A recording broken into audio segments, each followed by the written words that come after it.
মৰমৰ বন্ধু বান্ধৱীসকল, আপুনি নিজৰ নামত কেনেকৈ এপ তৈয়াৰ কৰিব, বা আপুনি যদি এজন শিক্ষক হয়, বা আপুনি যদি এজন ভাল দক্ষ ব্যক্তি আৰ্ট কৰিব পাৰে, বা যিকোনো বিষয়ত আপোনাৰ পাৰ্গত আছে, তো আপোনাৰ যিখিনি বস্তুখিনি সেই সাঁচি থবৰ কাৰণে, যিকোনো বস্তু সাঁচি থবৰ কাৰণে বা পাব্লিছ কৰিবৰ কাৰণে, বা আপুনি যদি এজন ইউটিউবাৰ হয়, এজনী শিক্ষকতাৰ কাম কৰি আছে, তো আপোনাৰ নোটছখিনি আপুনি প্লে ষ্ট'ৰত কেনেকৈ জমা ৰাখিব, বা আপোনাৰ নিজৰ নামত কেনেকৈ এপ বনাব পাৰিব, তাৰ কাৰণে কি কৰিব লাগিব মই আপোনালোকক জনাই আছোঁ। তো আপোনালোকে প্ৰথমত গুগলত যাব, গুগলত যাই চাৰ্চ কৰিব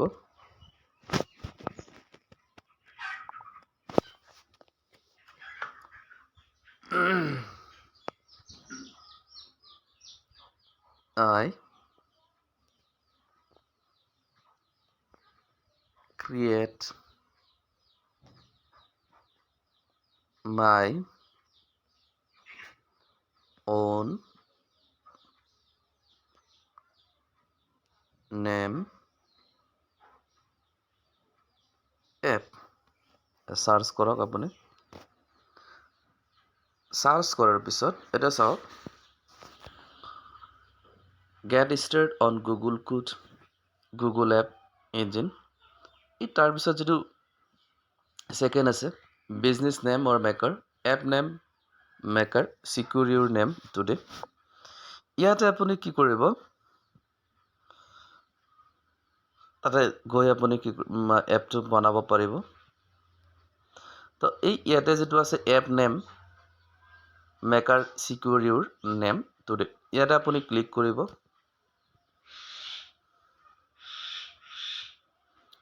ক্লিক কৰাৰ পিছত যিটো পেজ খোল খাব, সেই পেজটোত যায় আপুনি এপটোৰ নাম কি দিব বিচাৰে তাতে আপুনি লিখিব পাৰিব। য'ত লিখা আছে চাওক, enter keywords like tech marketing agency. তো আপুনি কি কৰিব,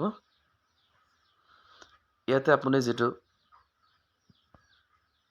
ভাল পায়, ধৰক মোৰ চেনেলটো আছে এডুকেশ্যন ফৰ অল আছাম, মই সেইটোৱে দিলোঁ। মই গেট ষ্টাৰ্টত ক্লিক কৰিব। তাৰপিছত চাওক, ইয়াতে আপুনি এই যিখিনি এটা দিয়া আছে, hive and learn, frozed, spread all, dealt learn, nexon all, reword for, এইখিনিৰ পৰা আপুনি এটা চিলেক্ট কৰি ল'ব পাৰে। মানে কোনটো কেটেগৰী, আপোনাৰ কেটেগৰী কেনেকুৱা হ'ব পাৰে, যে সেই কেটেগৰীৰ পৰা আপুনি এটা যিকোনো এটা চিলেক্ট কৰি ল'ব পাৰে। আপোনাৰ যিটো কেটেগৰীত আপুনি এপটো বনাব বিচাৰিছে, বা এপৰ যিটো কেটেগৰীত আপুনি বস্তুখিনি সোমাব বিচাৰিব, বা এডুকেশ্যনৰ হ'ল, বা আপোনাৰ মাৰ্কেটিঙৰ হ'ল, বা কিবা অনলাইন বিজনেছ হ'ল, তো সেই হিচাপত আপুনি কি কৰিব পাৰিব, এটা যিকোনো এটা চিলেক্ট কৰি ল'ব পাৰিব। ধৰক মই চিলেক্ট কৰিলোঁ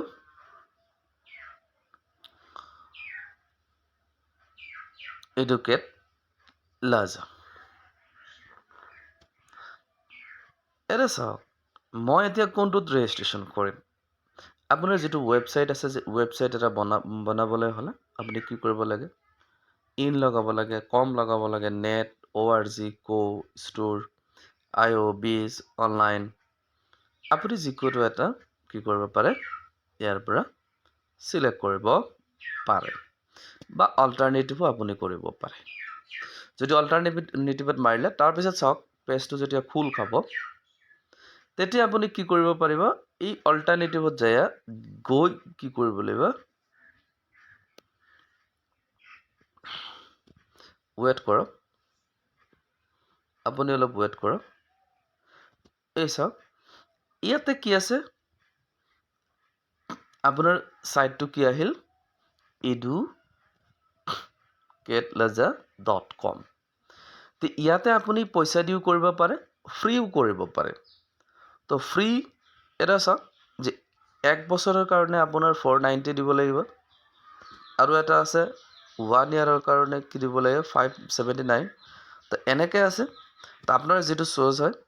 মই ভাবোঁ ফাৰ্ষ্ট টাইমত পইচা দি কৰিব নালাগে যিহেতু আপুনি এপৰ বিষয়ে নতুন এজন মানুহ যে এপৰ বিষয়ে ভালকৈ বুজি নাপায় তো আপুনি ফাৰ্ষ্ট টাইম প্ৰেক্টিচৰ কাৰণে আপোনাৰ যিটো ফ্ৰী আছে আপুনি বেক কৰি আহক যিটো ফ্ৰীত কৰিব পাৰি এপ সেই এপ আপুনি যাওক এই হোম পেজত আহক এটা চাওক start your free trial and enjoy 3 months of Shopify তো ইয়াতে আপুনি কি কৰিব পাৰে ষ্টাৰ্ট কৰিব পাৰে যেহেতু আপুনি এজন নতুন মানুহ সেই নতুন মানুহৰ কাৰণে পইচা দি কৰাটো ডাঙৰ কথা হয়তো আপুনি সেইটো বুজি নাপাব বা কৰিব নোৱাৰিব তো ঠিক তেনেকৈ আপুনি আগতে ফ্ৰী যিটো আছে সেইটো ট্ৰায়েল দিয়ক তো সেইটো কি কৰিব লাগিব আমি এতিয়া আমাৰ যিটো বা নিজৰ যিটো পাৰ্চনেল কি আছে ইমেইল আছে যে সেই ইমেইলটো ইয়াতে আপুনি কি কৰিব পাৰিব দিব পাৰিব তো এই ইমেইল আপোনাৰ ইয়াতে সাৰ্চ কৰিব ইমেইলটো সাৰ্চ কৰি start free trial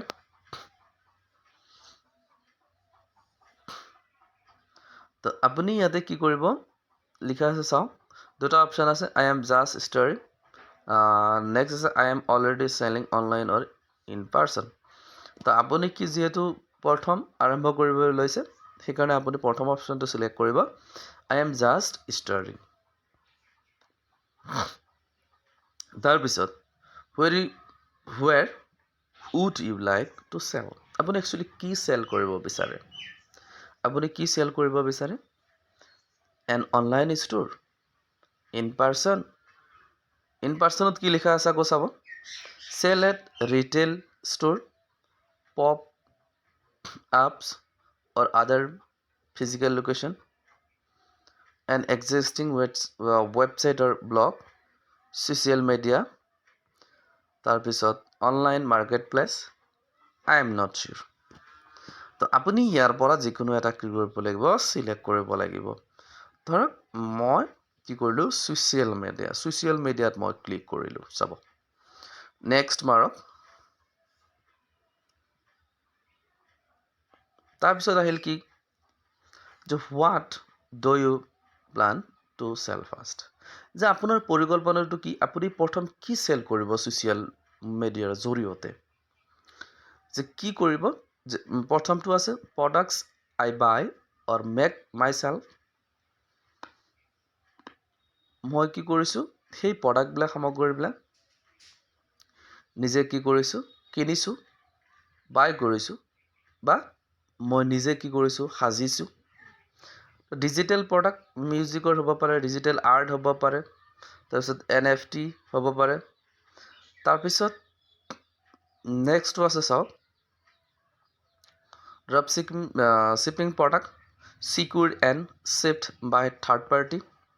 service coaching হ'ব পাৰে হাউচকিপিং হ'ব পাৰে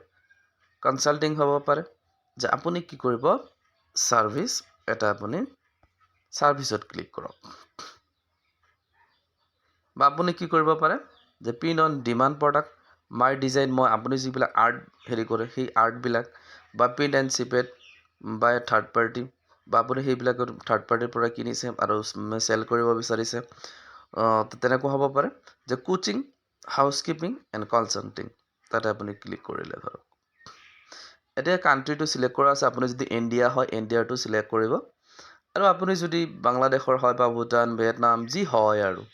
তাৰে আপুনি সিলেক্ট কৰি দিব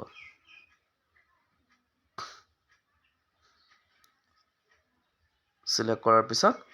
আপুনি যিটো ইমেইল দিছিলে সেই ইমেইলটো আহি গ'ল এই ইমেইলত আপুনি কি কৰিব পাৰিব ক্লিক কৰক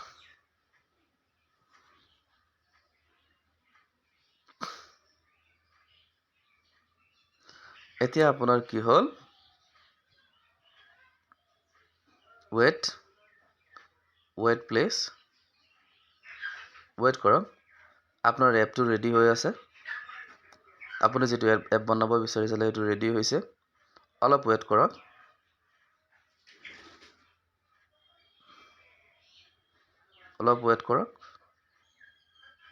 হোৱাৰ পিছত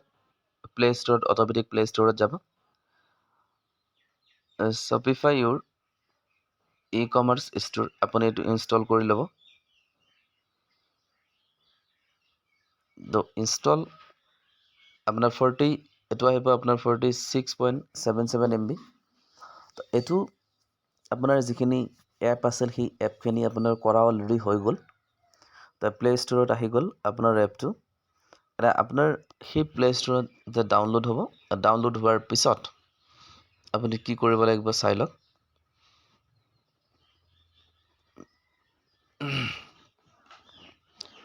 মানে হৈ আছে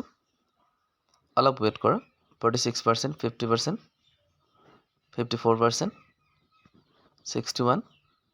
67 72 79 81 83 84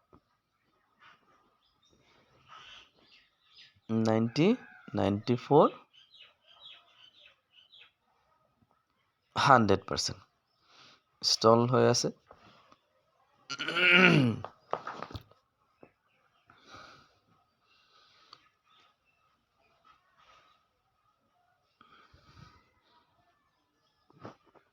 আপোনাৰ কাম চলি আছে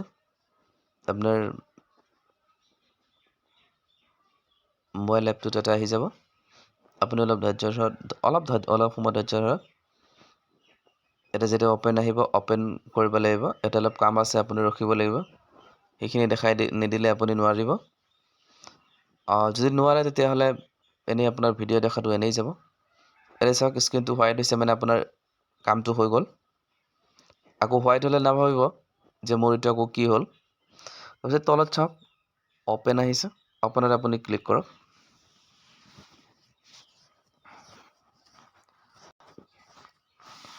অপেনত ক্লিক কৰাৰ পিছত আপুনি গেট ষ্টাৰ্ট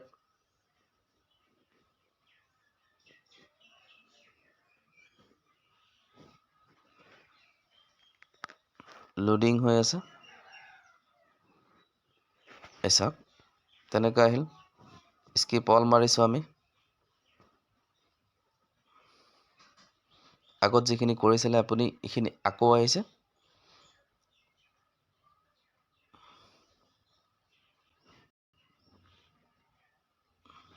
আপোনাৰ কামটো হৈ গ'ল এতিয়া আপুনি কি কৰিব লাগিব ক্ৰিয়েট আইডি কৰিব লাগিব তে আইডিটো আপুনি কি কৰিব লাগিব এই ইয়াতে গৈ নহ'লে আপুনি যে হেৰি কৰিছিলে আপুনি ডাইৰেক্ট যদি লগইন কৰে আকৌ যদি আইডি ক্ৰিয়েট কৰিব নিবিচাৰে তেতিয়াহ'লে আপুনি কি কৰিব বিচাৰিব সেই লগইন যেটো আপোনাৰ লগইন অপচন আছিল নহ'লে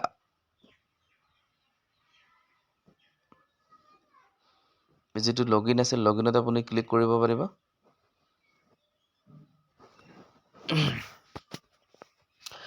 লগইনত ক্লিক কৰাৰ পিছত যেটো অপচন আহিব এটা চাওক আপুনি কি দি লগইন কৰিছিলে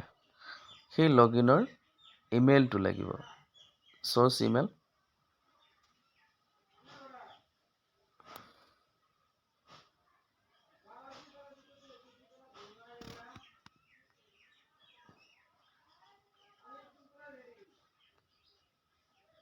আপোনাৰ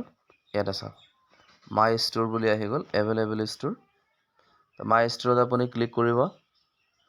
মাই ষ্ট'ৰত ক্লিক কৰাৰ পিছত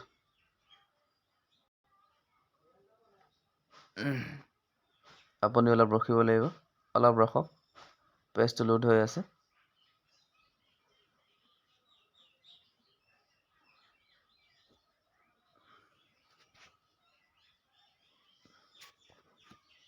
এটা আপুনি কি এড কৰিব পাৰিব এড ইউৰ ফাৰ্ষ্ট প্ৰডাক্ট আহিছে কাষ্টমাইজ ইউৰ অনলাইন ষ্ট'ৰ এড এ কাষ্টমাৰ ডমেইন নেম ইউৰ ষ্ট'ৰ এতিয়া আপুনি ষ্ট'ৰৰ নেমটো কৰিব পাৰে সেট ইউৰ শ্বিপিং ৰেট আপুনি সকলোবিলাক একফালৰ পৰা ইয়াতে বহাই যাব পাৰিব তো এইখিনিয়ে হ'ল আপোনালোকৰ কি বুলি কয় বনাবলগীয়া এপটো আৰু ইয়াতে আপোনালোকে প্ৰডাক্টবিলাক এড কৰিব পাৰিব আৰু যদি এড কৰিব নোৱাৰে মোক কমেণ্ট কৰিব বা আপোনাৰ কাষ্টমাৰ যদি এড কৰিব নোৱাৰে বা আপোনাৰ ষ্ট'ৰটোৰ নামটো যদি এড কৰিব নোৱাৰে, এতিয়া চাওক মই প্ৰথম কি দিছিলোঁ, আপোনালোকে ভাবিছে যে ইয়াতে Shopsy আহিছিল, Shopify আহিছিলে, কিন্তু ইয়াতে চাওক Shopify, welcome to Shopify education for all. আপুনি যিটো টাইপ কৰিছিলে সেই নামটো কিন্তু এতিয়া আহি গৈছে। তো আপোনাৰ দোকানৰ নামটো যদি ক্ৰিয়েট কৰিব বিচাৰে, আপুনি ইয়াতে দোকানৰ নামটো ক্ৰিয়েট কৰিব পাৰিব। থেংকছ ফৰ ৱাটছিং মাই ভিডিঅ'। ইমান সময় চাই থকাৰ বাবে, আৰু ছাবস্ক্ৰাইব আৰু কমেণ্ট কৰিবলৈ নাপাহৰিব।